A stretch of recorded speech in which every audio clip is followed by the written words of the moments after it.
Hey folks, welcome to the show. Hope you're doing well. Let's cover the Bill Masterton Trophy nominees that were released last week. What I'm going to do is I have a slide for each player. It just shows their career stats via Hockey Reference. They're not up to date at this point because I made this a few days ago. I wasn't able to record until now, unfortunately, but that's okay. The stats don't matter too much because that's not what the trophy's about. I just put them up there just for something to look at as I discuss each player, and to some degree, the stats are important. And yeah, let's get into it. So the Bill Masterton Trophy, I pulled this. I didn't write this right in front of you. This is from the NHL website, and it's awarded to quote to the National Hockey League player who best exemplifies the qualities of perseverance, sportsmanship, and dedication to hockey. Close quote. So the way I judge it is, well, it's hard to judge. There's no numerical, mathematical way to judge it, which makes it quite hard. Each team nominates a player, so there's one from each team. There's one player I felt should have got nominated and didn't, but that's okay. I don't want to diminish anybody's trials here. Any of these players' trials, they all did something very impressive. Uh, Let alone being in the NHL is impressive. But the trial, all these players went through something difficult, and recovered. And so I try to judge how well did they recover. Kind of, it's like, okay, you went through this really terrible thing, for example, but you come back and play one game. Um, and it's like, well, maybe if you got shot, sure, but other than that, I don't really see that as like a huge comeback because you only played one game. Where as if you missed the entirety of last season to an injury and came back and performed very well, that's another thing. And I don't want to compare one person's trials to the other, so I'm not going to do that too much. There are a few times where I'm like, okay, well, that's not as strong of a trial. It's still very tough trial. I want to make that disclosure. All these trials, all these players went through are quite tough. Some more than others, and some less than others. But let's get into it. I have what the notes of what the players went through on my phone as we look at Anaheim's nomination. Urho Vaikainen. Uh, he was part of the Hampus Lindholm trade. Is where you might have last heard his name, but you haven't heard it much due to a torn labrum, which he suffered in March of 2023, so last year. That kept him out for the last 6 months of last year, and he's returned. He's been able to play in the Anaheim's majority of games, and he's also seeing his best year. He's a young guy, so he has lots of time to develop, but he is 25 at this point. He's a defenseman, and he wasn't much in Boston because, again, he was young, and he hasn't really done too much in Anaheim, but he still has lots of time ahead of him, and he is starting to show signs of what he could be despite the injury from last year. Next is Connor Ingram. This one is kind of difficult to judge because what he went through didn't happen last year or this year, but it is something that we didn't know about until recently. So he revealed just this year in January, I think, but it was 2024, that he a couple of years ago was diagnosed with, or no, he wasn't diagnosed. That was the issue. He didn't know he had OCD. He didn't know he had it. I have OCD actually, and so I kind of sympathize with another goalie who has OCD. Clint Monarchuk had it, but he revealed that he had an undiagnosed OCD, which led him to alcoholism. It's very easy to get into addictions when you have OCD. It makes addictions harder. It doesn't excuse them, but it does make it harder. And it was also the reason why he wouldn't high five players because he was, or fans. I mean, because he was one of those types of OCD he had dealt with contamination, and where he feared contamination with fans, and so he talked about how he felt bad for that, but he just couldn't, and he's recovered from that to not only be a decent backup last year, but emerge as an excellent starter for the Coyotes. In a down year for Vejmelka, Ingram has had his best year and has. I don't think he'll be in the Vezina conversation anymore, but he's been in there a couple times. He's still the leader for shutouts at 6. Sorry, I just got a notification about the Coyotes. I'm going to make a video of that right after, as we're talking about the Coyotes. That's crazy timing. That's a whole other situation. I got to refocus. So Connor Ingram comes back from a very difficult time in his life. He implied he was thinking things that were deadly to himself. I mean, I'm not sure if I can say that word on YouTube. Anyways, so he was in a very dark time in his life, and which happens when you have OCD, as I can attest to, and I know other people who can attest to that as well. And he's come back from that to be excellent this year. But again, it's hard to judge because all that stuff happened a couple of years ago. So it's kind of weird to like pull out some trauma from a couple of years ago for an award this year. But you also don't want to judge trauma. You don't want to say, well, it doesn't count because it happened a couple of years ago. No, it still counts. It's a very difficult thing to come through. It's very impressive for him to have come back from that and be where he's at. But some of these guys suffered things that happened this year, and this award is this year. So I'll leave that up to you. The comment section is that fair? It obviously is fair because he got nominated. But do you think it is fair for him to win that? For example, the example I'm going to bring up is a couple of years ago when Carey Price won the award versus, I think, it was the same year Jack Eichel came back for Vegas. And people are going to say, well, you're biased to Vegas. But yes, and to Americans, yes.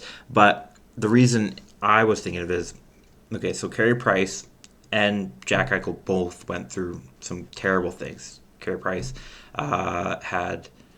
we don't need the detail. We don't know or need the details of what he went through, but I believe it was drug-related issues. He went through the NHL Player Assistance Program, and he came back and he played a couple games before the season ended. And then, whereas Jack Eichel, he was out for seasons upon seasons, and he came back and with this surgery that no other NHL player had returned from, and he came back, and it's been very successful for him, still is to this day. So I felt Eichel should have won that award because he played much more, and he played excellent. Carey Price didn't. Granted, he didn't have a lot of time to get on his feet. He played a couple games in the AHL, and then I think one or a few in the NHL. And so I figured my reasoning was, it's not that Carey Price didn't go through something. I didn't want to compare trauma because that's kind of rude. I figured if Carey Price plays the next year, then he should plays a decent amount of time, a significant amount of time in the next year, then he should win the Bill Masterton, which he didn't because he retired after that. I don't think related to the trauma. I think that was more just body wasn't ready. Well, I don't know if he's retired or just retired, So that's my thinking, and that's kind of what I'm thinking with Ingram is like, well, because it's a trophy, there's some nature of competition, but it's also weird because you don't want to compare trauma. So we're honoring all 32 guys. All 32 guys I mentioned here should be honored. There is one guy I already have a plan of making a joke of, so it doesn't, not joke of him, just kind of a joke out of, but that's because of how I deal with trauma. I like to look at it in a funny way, but I don't mean anything against him or what he went through. But we'll get to that. He's near the end of the video. So that my thoughts on Connor Ingram is, if he had gone through all this stuff just this offseason or last year, I'd be willing to say he came back from that to have 6 shutouts this year on the Coyotes. Yeah, but it was a couple years ago, so it makes it kind of harder. He still has OCD. It's not like it's cured or anything, so that's true. But that also means, well, you can't just make him an automatic contender for the Bill Masterton every year because he has OCD. But anyways, Danton Heinen, he's 28 now. He's emerged, one of the many players who's emerged for the Bruins this year when they needed it. It's their forward resurgence of guys who didn't have too big of a name or are starting to get a name has been the reason that they've been successful. I've constantly talked up Charlie Coyle. I can also talk up Morgan Geekie, and another guy to mention is Danton Heinen to a lesser extent, but still an impressive extent. He's got 34 points in 69 games. When I took the screenshot from Hockey Reference, because I know they want me to call them out and say, hey, it's all from Hockey Reference. It's only fair, which is fine. I would have done it anyways. But it took a lot of years for him to break into the NHL. There was, let me read, 9 forward. Yeah, there was a real doubt that he would even make the NHL. As you can see, he started at the age of 21 in 2016-17, and he didn't really break through until this year, which has been a story for quite a few Bruins, but him most notably, he's tied career highs, and he's probably going to surpass points.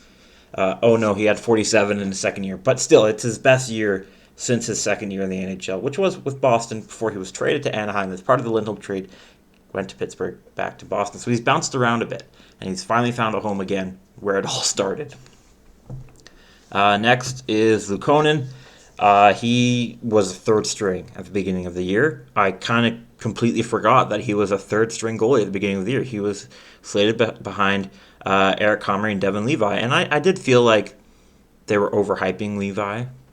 And that's not a diss on Levi. It's just, okay, he hasn't played an NHL season, and we're putting all his hopes on him to be a starter for a expected playoff team. Okay, but anyways, Luukkonen has been insane. He's had his breakout year. Now, if you could pronounce his name, you say his name. Take some practice, Ukko-Pekka Luukkonen. He's had an excellent year with a .910 save percentage. He's gotten career bests in pretty much everything here, as you can see, even the bad ones, but that's what happens when you play more games. You're going to have a higher area in goals against, right? Actually, here's a good example. As I mentioned, goals against. In 33 games last year, he allowed 115. In 49, as of when I wrote this, because he's played more since, he's allowed 119. That's a massive change. 3.61 goals against average to 2.57 goals against average. And he has 5 shutouts. And it's not like he's playing behind one of the league's best defenses. I like Dahlin a lot. I like Power a lot. And they have Bo Byram. Yes, they have defensive, capable defense, but it's not, I don't know if it's top 50%. If it is, it's not by much. It's, not up there. And he is one shutout off of the league best. If he hasn't gotten it yet, I don't think he did. So yeah, he's been a rising star for Sabres. It's almost a torture for Sabres fans. It's like you want to give up on the team because it's been so long, and they come up short again. But there's a new shiny thing that makes it on the team that wants to give you hope, because Luukkonen is really good, which will give Levi plenty of time to develop. And if he does develop really quickly, you have a really great goaltending duo until one of them asks for too much money. But right? Well, if you're a Sabres fan, again, comment as much as you want. I'd love to hear anything you talk about. I'm happy to discuss in the comment section a lot. I'd like to be very active in my comment section, but it's pretty easy when you don't get too much. But that's okay. I'm starting out. We don't even know how long I can make this work, but I'm trying. I'd love to do this a lot more. Anyways, to Calgary, Oliver Kylington. When you look at his hockey reference here, you're going to notice that he's got a year missing. He's missing 22 and 23. He had a 20-month battle with mental health. He didn't disclose too much about that, and that's okay. Mental health is a very real thing. I mentioned OCD. Connor Ingram does. This is something that affects a lot of people, including hockey players. Kylington had a bit of a breakout year in 2021 to 22 when he had 31 points in 73 games, and lots of Calgary fans, including some of my friends, were very excited for him all of a sudden for him to be gone. He, again, struggled with a difficult battle. I'm sure it lasted 20 months. I'm sure it got really dark, and we don't need details. We don't need to know, were you contemplating this? We don't need to know that. That's his battle. We know that he struggled with it, and that's all we need to know from our perspective. Oops, see, this is why I don't charge my laptop, because I just moved the camera, but that's okay. It will be fine. And now he's back. He's played over almost 30 games, maybe 30 games by now. 5 points in those. Sure, he'll get more. So he hasn't really returned to form yet, but he's back and he's playing. So good for him. Next is Frederick Anderson. Some people have called him the favorite for winning the Bill Masterton. He had a very serious blood clot early in the year, which could have taken him out of the entire year. Probably should have. It was expected to take him out for the entire year, and there was even a chance his career ended. And yet, he returned, and he's returned heroically. He's been excellent for the Hurricanes. This is where you can say, well, it's easy to be excellent behind that defense.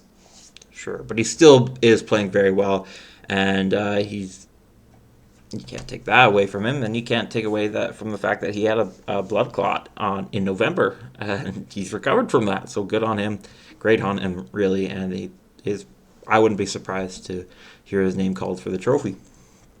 Blackwell with Chicago, he was out indefinitely. Oh, sorry, I was reading Anderson's thing. No, he did have an injury, a sports hernia surgery in early December, and despite that, the muscle ball, as his coach has called him, has been an NHLer, and he's been a decent part on a not so decent team, but that is getting wins here and there. He's certainly tries his hardest. His path to the NHL was shaky. He was a 7th round pick, and this is his first year where he's been relied on a bit more. He had 20 points twice in his career. He's at 12 now in 39 games with Chicago, so that's a pretty decent rate by his standards. So he's certainly battling for every shift he gets, and he had to, quite literally, with that surgery that he suffered. Jonathan Drouin has gotten a lot of praise from Jared Bednar, and I'm sure many Colorado fans. He's in the midst of a career revival with the Avs and his old junior line mate, Nathan MacKinnon. He had some promise with Tampa, showed some of his talent with Montreal before it all came down. His last, I don't want to say good season, but like last good season by his standards, I'd imagine, was 2018-19 when he had 53 points in 81 games. Since then, he's never reached the 30-point mark until now. He has 52 points in 74 games so far with the Colorado Avs. It's been a while for him, and this new scenery has obviously helped, and good for him, and good for the Avs, unless you're playing the Avs. Zach Werenski, he's always battling some kind of injury, it seems, and he battled another one this year and has still managed to play 64 games, which is almost his average. That sounds more like an insult than anything, but he had a shoulder injury once, and he had another one this year, and he's recovered from it. He's still a bright spot on a not-so-bright team, but he's got 49 points in 64 games. He's effective in all areas of the ice, particularly passing the puck, and he's playing nearly 25 minutes despite having just had his second shoulder surgery of the year. Next is Matt Duchene. He's also seeing I don't want to call it a career revival because it's not like he had 5 years of being terrible. It's kind of hard to read the points because I tried to cover his whole career, and I probably should have just done his last 5 years. But if you zoom in or go on to Hockey Reference, you'll see it's not like he was bad for the last 2 years, but teams wanted more from him concerning his contract. Nashville terminated the contract in the offseason. Keep in mind, Duchene really liked playing for Nashville because he's a big country fan. Fortunately for him, it's not like he went to a place that isn't big country. He went to Texas. If it's not Tennessee, it could be Texas or Alberta. Wouldn't mind him on the Oilers or the Flames. I probably would mind him on the Flames, but I also want to see the Flames get better. Anyways, he's happy in Dallas. That's just conjecture, meaningless conjecture, which, hey, maybe means I'm good for getting into media. But anyways, Duchene has been a great player for the Dallas Stars. Both Nashville and Dallas seem to be better for the buyout. Yes, Dallas, but Matt Duchene as well. Though I think his case isn't as strong as the other ones because, again, it's not like he's had 5 straight years of having less than 30 points or coming back from a super big injury, but it is he is exceeding a lot of expectations that were put on him. And as with all 32 guys here, good for him. Next is Alex Lyon. It's not Lions. I accidentally wrote Lions. I can fix that. I'm not in slideshow mode. Anyways, he's had a shaky career, which you usually see from goalies, and he's finally proven himself. When I say finally, I don't mean like we were waiting, like impatiently. It's just, hey, it took a while, and here it is. Good for him, where he's proven himself as an NHL capable goalie. He's never played more than 20 games before this year, in which he's played over 40, 40 exactly as of when I put this together. And he's been pretty good for Detroit. Detroit came into the year with three goalies. Two of them weren't doing so good or were suffering from injury. And Alex Lyon, the third string, much like Ukko-Pekka Luukkonen, has been there to save the team and give them a lot of wins that they probably didn't think they were going to get. He's been very good for them. He's 19, 17, and 4 in his time with Detroit this year at the age of 31. So it does take a while for goalies. I've discussed a lot about career trajectories for goalies, but still happy to see Alex Lyon here. It's been great for him, great for Detroit. For the Oilers, I meant to say with Detroit, I thought Patrick Kane was going to get nominated because of the surgery he went through. Not a lot of guys do that, so I kind of I don't want to discredit Lyon, but I also feel like Patrick Kane probably should have got nominated because he's doing excellent after recovering from a pretty ugly surgery. I don't want to say robbed, but because it's a Bill Masterton Trophy, it's not like it's the Hart. But I just thought it should have been Kane. He was actually one of my favorites coming into the season, so I'm kind of surprised he's not getting nominated, but still happy for Lyon. And if you want to go from the name brand angle for the Bill Masterton Trophy, we are going to talk about that, Pittsburgh. But anyways, the Oilers, like a couple other stories here, Vincent Desharnais has broken into the NHL. He did it last year for the Oilers at the age of 26. He had 5 points in 36 games. His defense was good, but it wasn't worth playing him too much. It was all in very small sample sizes as he was still just trying to get the ropes of the NHL game. And boy, over this offseason, he grasped it very quickly. So at the age of 27, he's established himself as a NHLer, pure NHLer, not just here and there a little. No, pure NHLer. The tall tower Desharnais has 11 points in 71 games. He's been excellent on the penalty kill for the Oilers and has been also a very brutish force. He has 120 hits and 52 penalty minutes in those 71 games and counting. Next is Ekman Larsson for the Panthers, who, like other guys, is seeing a bit of a uptick in his abilities after two poor years in Vancouver. He had an excellent start to the season for the Panthers with 30. He has 30 points now, but a lot of that offense came earlier in the year. With Ekblad out, he stepped up his game for the Panthers in his first year with the Panthers, and has since been still pretty good. He's not exactly returned to form in all this glory that he had in Arizona, but he's still doing pretty well. So, again, super happy for him, and it's a good story. Always good to see a guy you used to cheer for, you still like to show some of it again. He is 32, so it's not like we're going to see his 20-goal self again, but we could. But you know what I mean.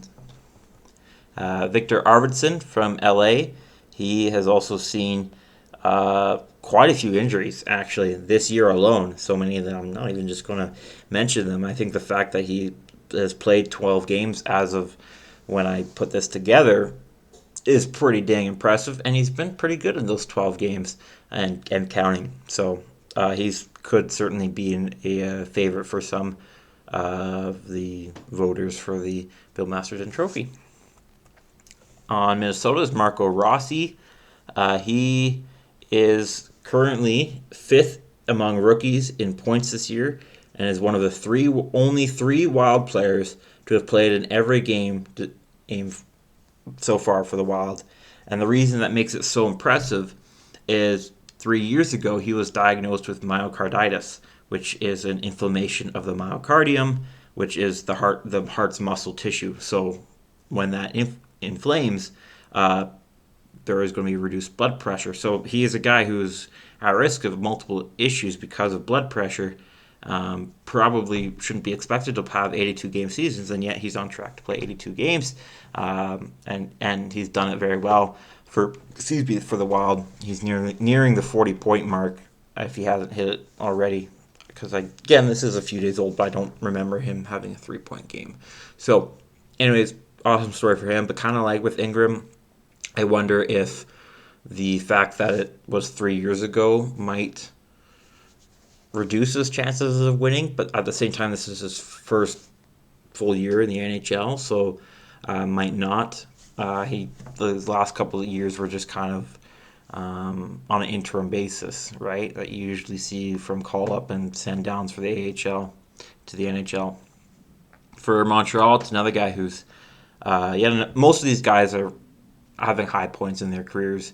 We more focus on the guys who went through some kind of trauma because those guys usually win it for good reason, but still it's good to point out and credit these guys who are working hard to still be in the NHL and improve their game. And one of those guys is Joel Armia. He had a pretty crappy start to the season that earned him an AHL demotion.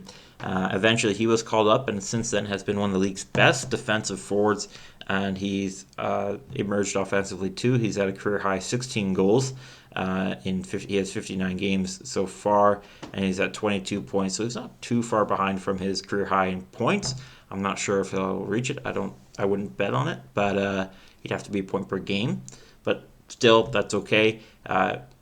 Going from an AHLer in a very bad start to being one of Canadians' hardest workers is pretty good. Michael McCarron for the Predators. I scroll down. There's not many details for him either, but last year he entered the player assistance program, and he's come back since. It's kind of hard to gauge him for the Bill Masterton Trophy when we don't know why or the reasons, but we can guess, but we also don't really need to know. If he doesn't want us to know, that's fine. It's his own demons and stuff, so we'll leave that to him. But he went from having 4 points in 32 games last year and then going into that player assistance program to this year where he's had 22 in 64 games. That's a significantly better rate, and he's been quite a good player and a hard worker. He's at 134 hits and 52 blocks as a forward at the age of 28. Curtis Lazar for the Devils, he's had multiple issues over the year that never seemed to affect his play. When he went to the Devils, from Vancouver, he had immigration issues for himself and his family, and it was just a whole headache. And so he eventually got through, but his wife still had immigration issues. And so he was kind of home alone for a while. And then when everything seemed to get going, he had a partially torn MCL twice. So he's just gone through a lot this year. And he still has been a decent forward for the Devils. Reportedly, he's been pretty positive through it all. He's at 25 points in 71 games. Next is Cal Clutterbuck for the Islanders. He's had a pretty injury-plagued career, but despite all that, he hit the 1,000-game mark this year, while also being an alternate captain for the Islanders for his 10th straight season. The reason he has had a lot of injury-plagued issues is because he's a hard hitter. He has become the first NHL player to record 4,000 hits in NHL history. That is because hits weren't always recorded until can't remember if it was the lockout in the early 2000s or if it was the 90s when hits and blocks were first recorded. I think it was in late 90s. But anyways, so maybe there are players who had 4,000 hits that we don't know of, but of what's been recorded, he is the first to hit 4,000 hits. And so that's a great job for him. And again, he's hit 1,000 games as well. And he's almost has 4 hits a game in those 1,000 games. And he's fought through a lot. He's fought on the ice, he's fought through injury. And despite all that, he's been a decent penalty killer for a pretty bad penalty kill on the Islanders. But anyways, so awesome job there. Next is Jonathan Quick. Last year kind of felt like the end for Jonathan Quick. It felt like he was going, that season was pretty bad. He went through three teams. He played for two, but you might remember he was on Columbus between the Kings and Vegas. Uh, and Columbus traded him straight to Vegas because they knew, one, they could get something for him, and two, Quick didn't want to play for Columbus. He wanted to compete. He's a competitor, and he always has been, and he is again with the Rangers. So with all this belief that there's a real chance that he could retire that year, he's not only come back, but he's stormed back at the age of 38. He has been one of the league's better backup goalies. He has a .913 save percentage in over 20 games with the Rangers. This year, his hometown team, by the way. And perhaps most notably, don't know how much it means for the Bill Masterton, but most notably, he is now the record holder for most wins by U.S.-born goalie, surpassing his peer Ryan Miller. For Ottawa, they nominated Claude Giroux. He's in his second year with Ottawa, and second disappointing year for Ottawa. It's been quite a few for Ottawa. But despite all that, he has been a very effective player. He had 79 points in 82 games last year. He's got 62 and 77 this year. And he's been pretty good for them all around. He's still been amazing the face-off, well above 50% with his hometown team in the Sens. And the 36-year-old has also been a very good veteran presence and teacher for a lot of the young guys in the Sens. So with all the issues going on with the Sens this year, Giroux has not been one of them. And he's fought hard for them and all that. Next is Giroux's former team, the Flyers, who nominated Sean Couturier.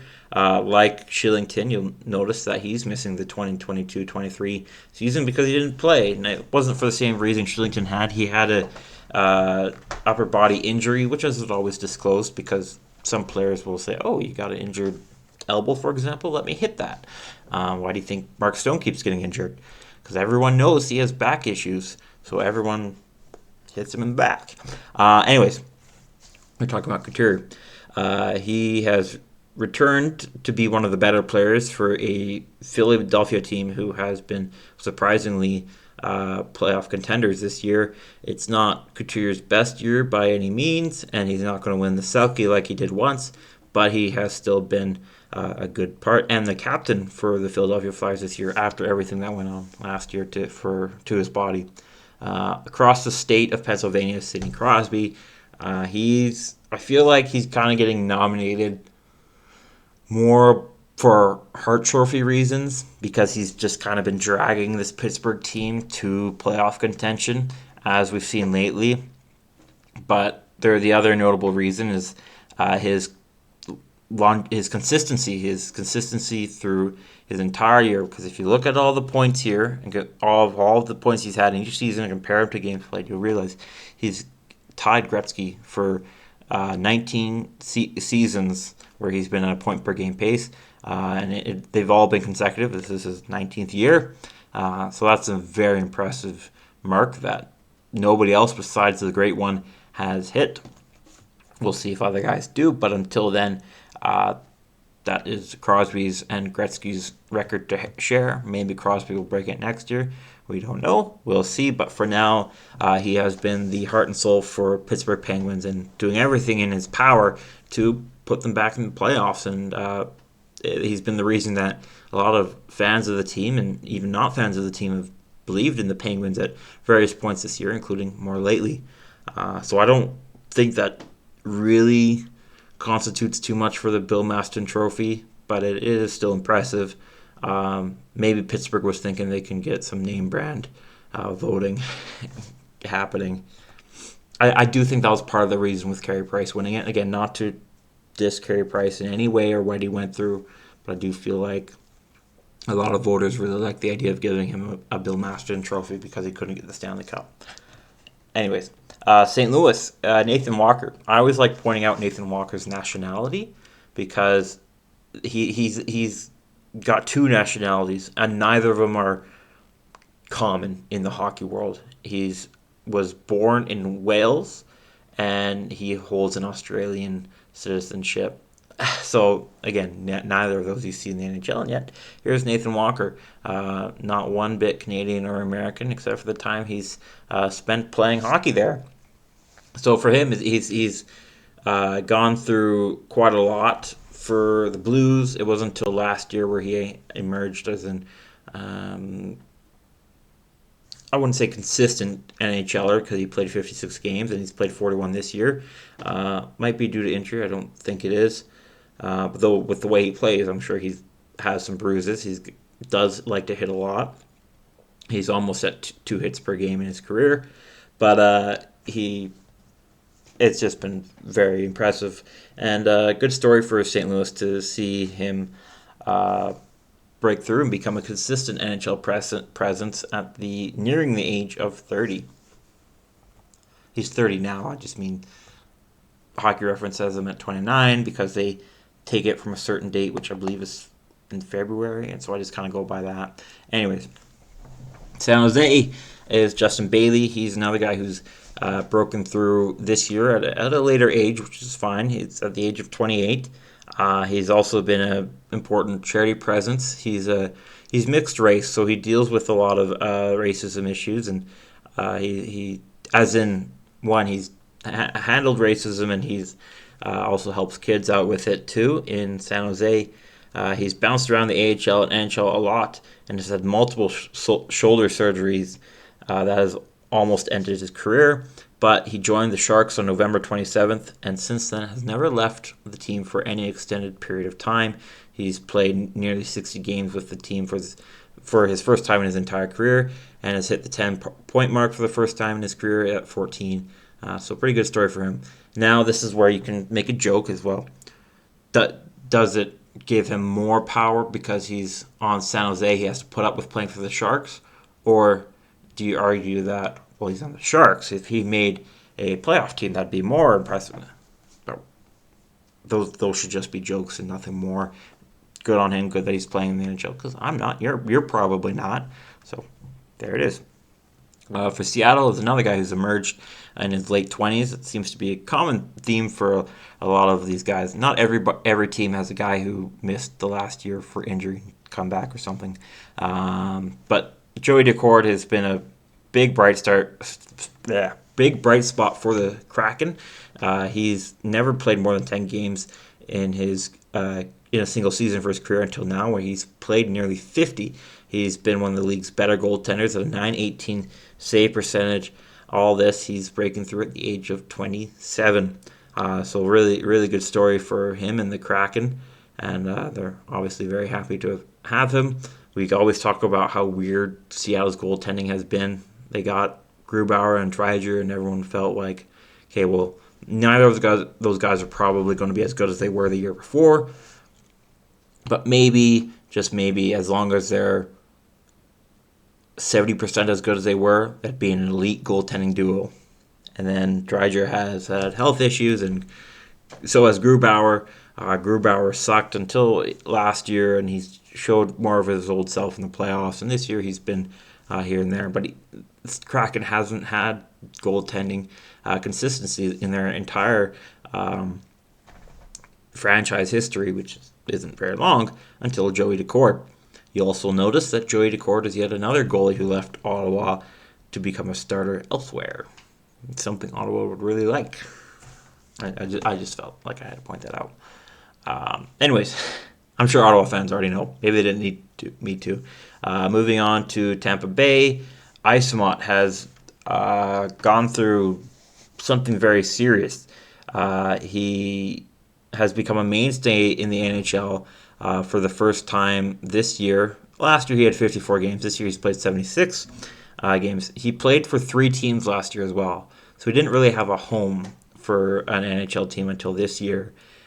So that alone could probably get him nominated. But what really makes him nominated is that in his college years, he was diagnosed with Crohn's disease, which is a disease in the gastrointestinal tract that can cause abdominal pain, diarrhea, fever, abdominal distension, and weight loss, and can also lead to other issues, including cancer.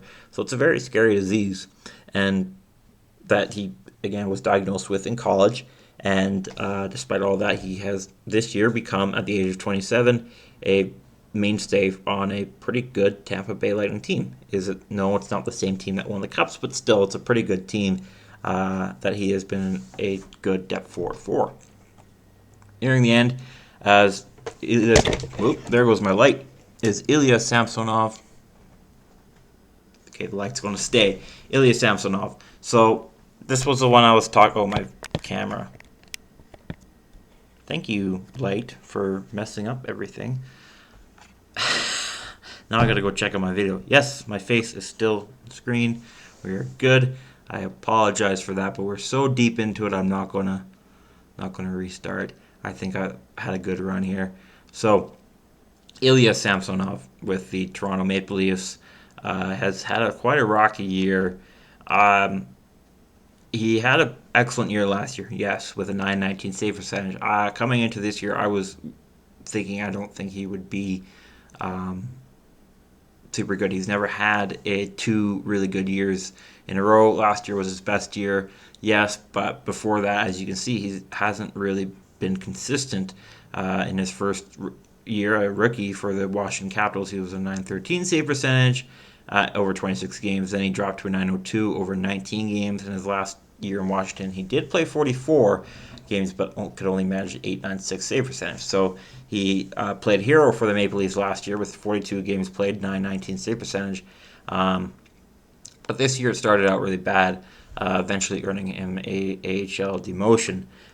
He has fought through that and recovered and has been a better part for the Leafs. He hasn't recovered to a 900 save percentage, but it is a impressive story to fight through that AHL thing and to put up with Leafs fans. That's kind of the joke I was going for. Maybe he's getting nominated just because he has to put up with Leafs fans. He wouldn't be the first goalie to leave because of Leafs fans, and I do say this as an Oilers fan, and we've run a few people out of town. But my point is, I kind of feel like Samsonov's case is the weakest here, but I also don't want to diss him because one, he's in the NHL. You and I are not, and two, it's still impressive. It's a lot of mental strength that you have to be a goalie, and especially in a very active, very talkative market that Toronto is, and to have a lot put on his shoulders to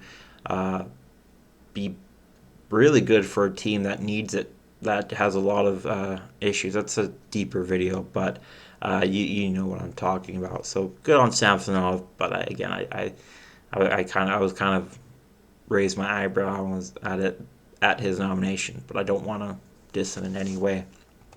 Next is Noah Juleson playing for Vancouver Canucks. He's an Abbotsford native who has gone through multiple injuries in AHL stints to, like Isamont, become an full-time NHLer for the first time in his career. His career best before this year was 23 games in his rookie year, and then 5 points in 21 games in the year after. Now he's at 7 points in 53 games, so not mind-boggling numbers by any means, but he's been a very good checker. The forward has 161 hits, 85 blocks in 53 games for the Canucks. He works very hard for each shift and has been a good defensive forward for the team. Physically speaking, doesn't have a lot of takeaways, but again, he's made the NHL. He's been a good contributing bottom sixer for his hometown team after bouncing around the NHL and more often the AHL, and despite all the injuries, is working very hard. Next is Alex Pietrangelo. Very long career stats here from his time in St. Louis and Vegas, and part of that is because he's reached the 1,000 game mark. He's got the silver stick for reaching 1,000 games, a mark not many people do. But for Alex, the Bill Masterton nomination is kind of a family nomination because the issues the trauma he's went through this year more has to do with the Pietrangelo family, not just Alex Pietrangelo himself. His wife works at a hospital, and his daughter, let me read it out. His daughter last year was diagnosed with encephalitis. Oh, that was November 2022, so more than a year ago, which is the inflammation of the brain. so it can cause a lot of brain issues. So it's very tough for these two parents to be super busy. Again, one works at a hospital and one is a NHLer, and yet they have. So it's very tough to one raise a kid in that environment, and let alone raise a kid in who has encephalitis. So I'm sure it's a very difficult situation, but so far so good. They've managed quite well. Good enough for Pietrangelo to have 1,000 games and win his second cup with Vegas Golden Knights last year as a veteran presence. And this year he continues to be one of, if not Vegas' best defensemen all around. He's got 33 points in 64 games, plays over 23 minutes a night with 160 blocks, and he does get quite a bit of penalty kill time because of his blocking ability and his ability to get takeaways. He's at 50 on the year right now. And then two left. This is TJ Oshie with Washington Capitals. He's had quite the injury-riddled career. But watching him play, you wouldn't know that he has dealt with a lot of chronic back issues, which is what chronic means. So I didn't need to say a lot of chronic. I could just say chronic back issues. I keep scratching my nose. Anyways, when you have a guy who deals with so many of the back issues, as I do actually, you wouldn't imagine that that guy has managed to be in the league and a really good player in the league for 16 years, and let alone play 1,000 games. He's reached the silver stick mark this year. So it's two former St. Louis players we mentioned who got the silver stick this year. But anyways, and are getting nominated for the Masterton. So Oshie's a really cool story. He's an easy, very likable guy. He plays hard. He's a heartbeat for the team. He gets hits. He's very talented. He scores points, and he seems like a really good guy. And so it's very easy to cheer for him. But it's also kind of hard because of all the issues he goes through. But he's managed to have a 1,000-game career with the NHL despite those previously mentioned issues. Lastly is another goalie for the Winnipeg Jets, who's made his return to the Jets at the age of 31, Laurent Brossoit. Has had a pretty weird 18 months. He recovered from a hip injury, spent time in the minors. Then he played and won a cup with the Golden Knights after getting... No, he was already with Golden Knights. And then where he got injured again and then rejoined the Jets, where he served as an admiral backup for the Winnipeg Jets with a .925 save percentage. Is a really great number. A number he's actually had with the Jets before in 2018-19, assuming it stays at .925, which is kind of, you never know. But, so good on him. Kind of a fun story for the Jets there too. So, that's it for now. Hopefully you appreciated this video. All the breakdowns of all 32 nominations. Congrats to all these players for getting nominated. I'm sure all of them are aware of what an honor it is, and I thought it'd be good to not only honor them, but put all 32 players in one video so that we can talk about the Bill Masterton Trophy. I just realized in my title I wrote it Bill Master, and it's Masterton, 2 T's in Masterton. Anyways, that's it for now. Please leave your thoughts in the comment section below, and subscribe if you want to see more. I think you would. You can turn on notifications to see my videos sooner. That's it for now, and I will see you when I see you next.